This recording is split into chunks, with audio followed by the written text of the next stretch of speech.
ده غير نافع للاستهلاك خالص. خلاص. السلام عليكم ورحمه الله وبركاته. معكم سعد الحب. اوعى تنسى الشعار صلاه النبي هي مكسبك. النهارده هنكلمكم على فيديو من انواع الغش، فانت لو سمحت يعني اشهر عشان انت تستفيد وغيرك يستفيد وتاخد حسنات. بص دوت اكبر عمليه في الغش، دوت السيلفر وده عروس. هو لما يجي يغشك بيبيع لك السيلفر ده على حساب ايه؟ عروس. ودوت يعني ثمنه بتاع 10 جنيه ومليان شوك، واخد بالك حتى ما بيتاكلش.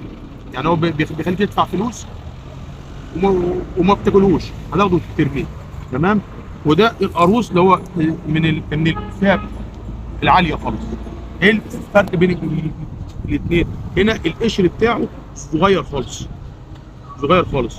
هنا هتيجي عند الصدغ، هنا اهوت شوف دي امواس يعني ورق، هنا مفيش. تمام. السمكه بتبقى عريضه. تمام. هنيجي عند الديل، بص كده الديل هنا عامل ازاي؟ هنا الديل ملحوم، يعني تحس ان هو مفيش فاصل. هنا بيديك فاصل في كلف. بص الكلف ده عامل ازاي عشان انت اما تتغش.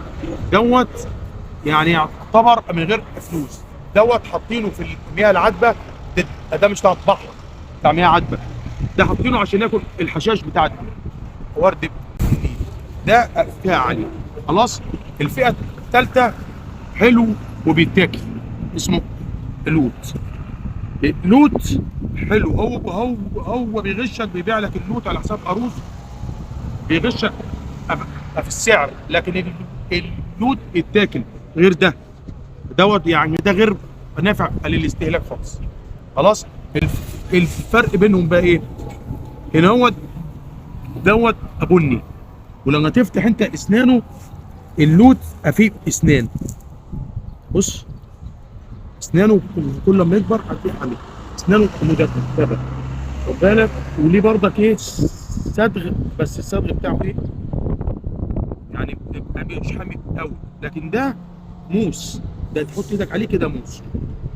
ان شاء الله كل جديد هنسلك اول باول. ما تنسوش الصلاه على النبي. الصلاه على النبي مكسبي. والسلام عليكم ورحمه الله.